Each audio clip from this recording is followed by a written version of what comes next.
I didn't plan on fixing her sink. I didn't even know her name that morning. But by nightfall, I was standing in her kitchen, water dripping from my hands, trying not to look at her lips when she spoke. It started like nothing. I was carrying groceries up the stairs. She was struggling with a toolbox and a bag of oranges that had split open on the landing. We lived 2 doors apart for months and never exchanged more than a nod. But when I bent down to help her, the way she flinched slightly, like she wasn't used to being helped, something shifted. Not loud, just noticeable. "I can take it from here," she said, not looking at me. "You're bleeding," I replied. She glanced down. A shallow cut on her thumb, already swelling. She hadn't even noticed. That told me more about her than anything else. She hesitated, then let me carry the box into her apartment. Her name was Elena. Mid-40s, I guessed. Sharp eyes, tired posture. Everything in her place looked untouched, pristine but cold. She moved like someone used to being alone, like she didn't expect anyone to be close enough to care. Her kitchen sink was leaking, small thing. I offered to take a look. I used to do repairs with my uncle during summers. She hesitated, then nodded. While I worked, she hovered in silence, arms crossed, eyes on the floor. It wasn't awkward, it was something else. Like we were both trying not to say too much. "You study literature, right?" she asked finally. I looked up. "Yeah. How'd you know?" "You always carry that notebook. And you mutter to yourself on the stairs." That made me smile. "You watch me?" She didn't answer, just turned to fill the kettle. Her back stiffened slightly. She offered tea after I was done, Earl Grey, the real kind with bergamot. We sat in her too-clean living room, opposite ends of a couch too long for 2 people. She asked me what I write about. I told her stories, mostly. Ones I'm too scared to live. She looked at me then, really looked. Something flickered in her expression. Recognition, or something lonelier. "You remind me of someone," she said. "Someone good." She gave a soft, dry laugh. "Someone who ruined me." I didn't know what to say to that. She wasn't playing games. There was no seduction in her tone, no invitation. Just honesty, a little too raw. "So," I said, softer now, "why let me in?" She looked down at her tea. Maybe I wanted to see if I'd flinch the same way. I wanted to reach for her hand, but didn't. Instead, I let the silence stretch. She didn't fill it. When I finally stood to leave, she walked me to the door. The light had dimmed outside, but the hallway between us felt sharper somehow, as if something unspoken had crawled out of its shell and was now sitting between us, breathing quietly. "You're not like him," she said suddenly. I turned. "Earlier you said I was." Her eyes lifted to mine, and for the first time she stepped closer. Her voice dropped just above a whisper.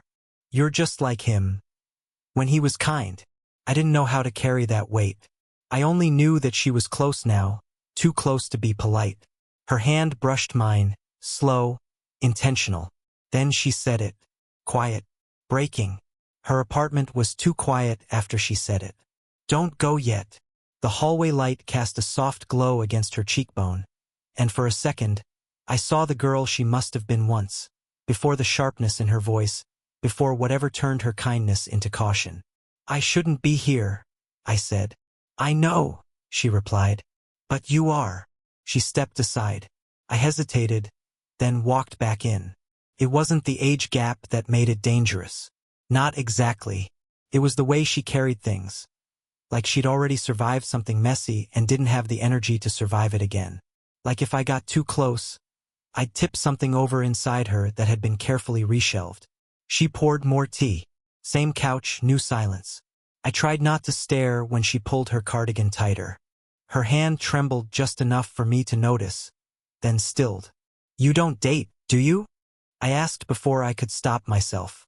She raised an eyebrow, not amused. "Why would you ask that? You drink alone. Your place is too clean. You flinch when people are kind to you." She stared at me, unreadable. Then her lips curved, almost sad. "And you notice too much for someone who should just be fixing a sink." "I wasn't just fixing your sink." That slipped out louder than I meant. The words sat between us, awkward and naked. She didn't look away, just set her cup down slowly. "I was married once," she said. I nodded.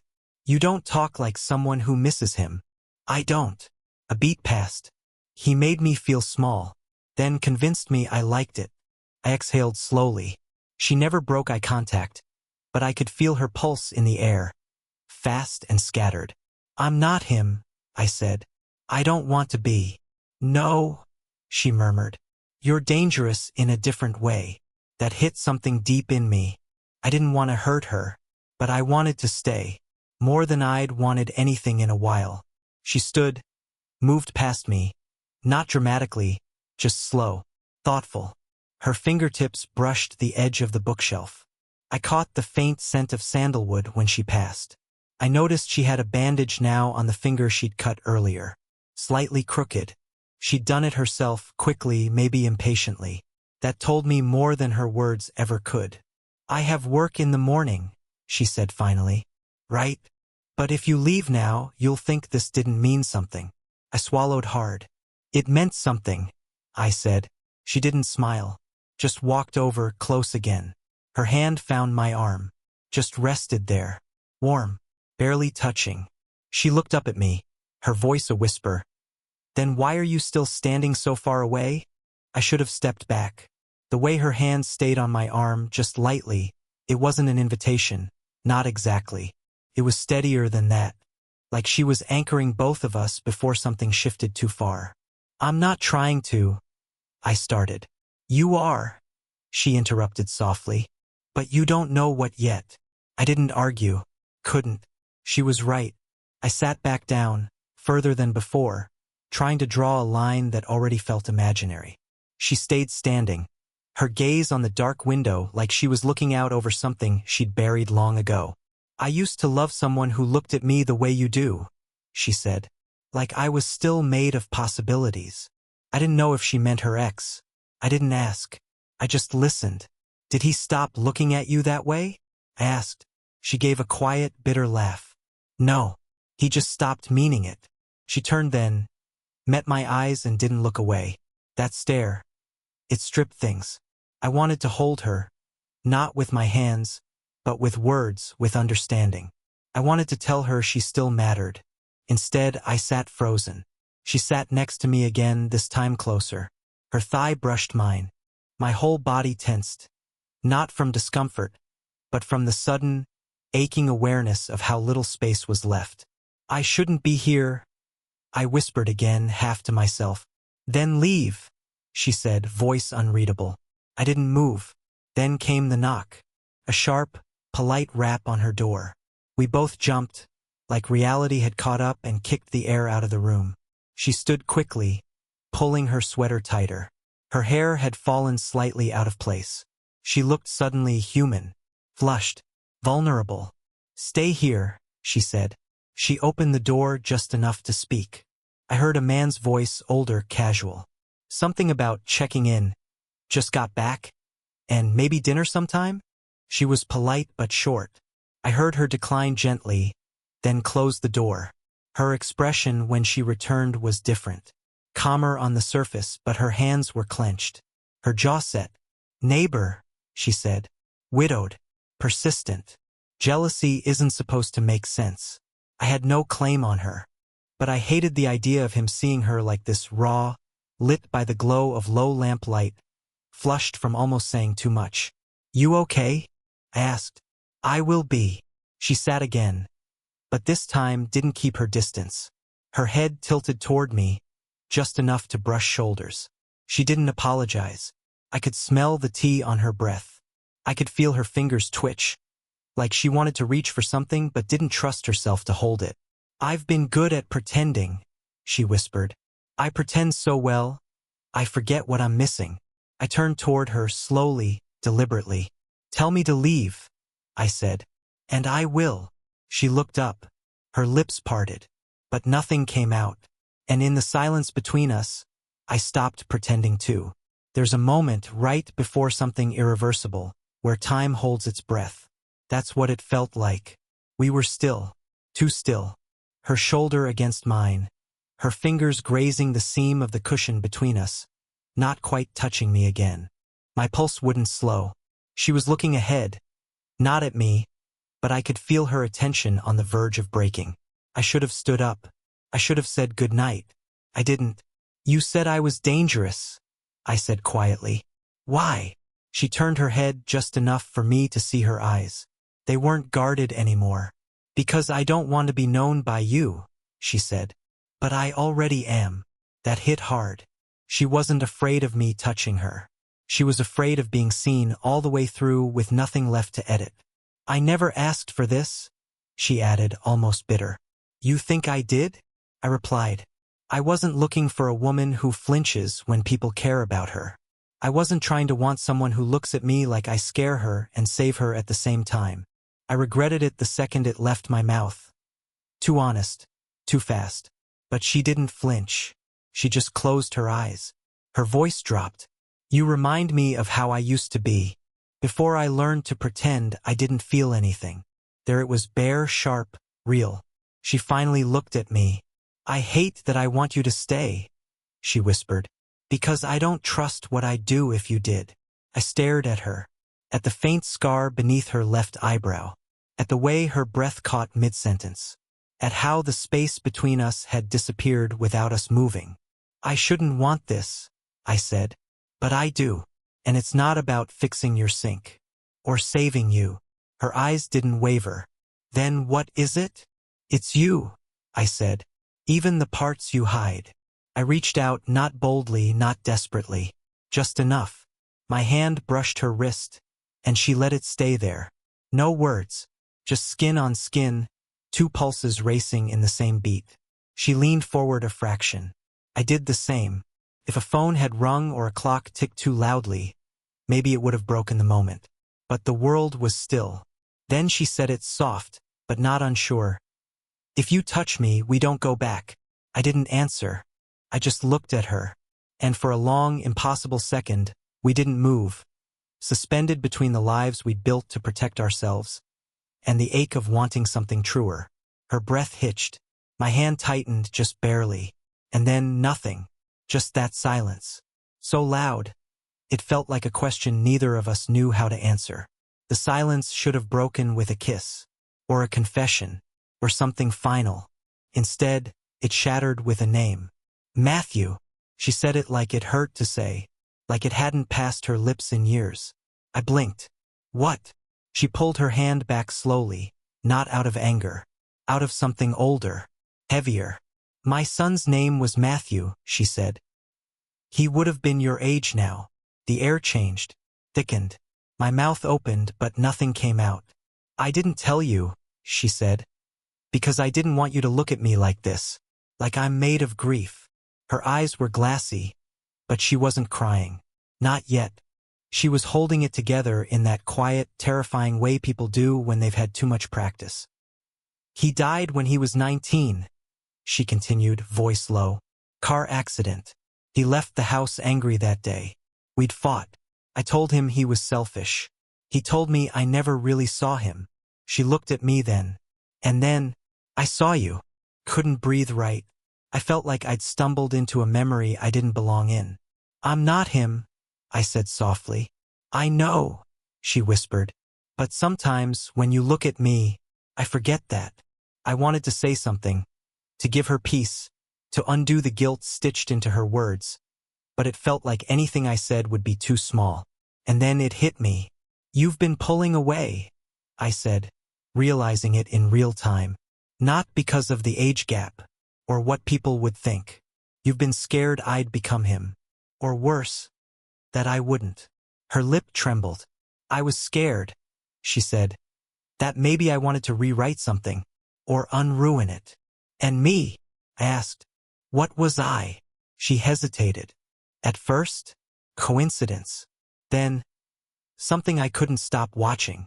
The confession cracked something in me, because I'd felt the same, that unbearable pull toward someone I didn't understand, didn't fully know, but couldn't let go of. I reached for her hand again. She didn't resist this time. She just let it happen. I'm not a replacement, I said gently. I'm not a way out, but I am here, and I see you the way you are now, not the past. Not the version you lost. She pressed her lips together, looked away, then nodded slowly, once. And just as the moment softened, her phone rang. We both jumped.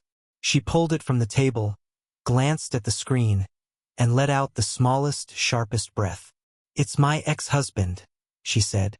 "I haven't heard from him in 2 years." I could feel it, the spiral, the emotional ground shifting. She didn't answer, just stared at the screen, thumb hovering over decline. Then she looked at me. "What am I doing?" she asked. And for the first time, I didn't know the answer. She didn't answer the call. She let it ring out in that dim, quiet room, the sound brittle against the silence between us. Then she turned the phone face down and leaned forward, elbows on her knees, like the weight of the whole night had finally caught up with her. "I used to think healing was a straight line," she said. "Grief, divorce, getting older. You get through it and then you're better. But it's not a line. It's a circle. Comes back. You just learn to live inside it." I sat beside her, unsure if I was supposed to speak. She looked tired, not in the way sleep fixes, but in the way truth costs. "Then I met you," she continued, voice low. "And I kept waiting for it to be a mistake. For you to ask for something careless. For me to push you away and prove I was right to. And," I asked. She turned to face me slowly. "You never asked for anything," she whispered. "You just kept showing up. Quietly, gently, like maybe I wasn't broken after all." My throat tightened. I had no words for that kind of honesty. I wasn't used to being seen either, not like this. Not without armor. "I wasn't sure what I wanted from you," I said. At first it was curiosity. Then it was longing. Then it got worse because it stopped being about what I wanted. It became about who I was when I was near you. Her eyes didn't leave mine. I felt real, and scared, and more awake than I've ever been. I laughed a little under my breath. It was either that or cry. "I never had something like this before," I said. "And I didn't want to ruin it by needing too much." "You never asked for too much," she said. "You just didn't ask for enough." A long pause. Her hand found mine again, not tentative this time. Certain. "I don't want to rescue," she said. "And I don't want to pretend I'm someone new. But I want to stop flinching when I feel something good. I want to stop punishing myself for surviving." She was trembling. So was I. "Then stay," I said quietly. "Not to prove something. Not to fix me. Just stay." She nodded once. Just once. No dramatic kiss. No sweeping music. Just two people sitting in the quiet wreckage of everything they didn't say. Finally saying enough. She leaned her head on my shoulder. I let it rest there. And in that moment, it didn't feel like a beginning or an end. It just felt real. Like we had stepped out of the circle she talked about, even if just for a while, and finally stood still. We didn't fall into love the way people in stories do. There was no clean moment. No music swelling as we kissed under perfect lighting. What we had was Messier. Slower. Real. That night didn't end in a confession or a bed. It ended with her asleep on my shoulder while I stared at the ceiling, afraid to move. Not because I didn't want to break the moment, but because I didn't want to break her trust. She let me stay. And the next morning, she made coffee like it was normal. Only now, she looked me in the eye. She didn't rush. She didn't pretend nothing had happened. Instead, she passed me a mug and said, "This doesn't have to be something we explain." And I understood exactly what she meant. It wasn't about putting a label on us. It wasn't about proving anything to anyone. Not to her ex-husband, not to neighbors, not to the version of herself she'd buried years ago. It was about choosing something that felt right now, even if it didn't make perfect sense on paper. We kept things quiet. Not secret, just sacred.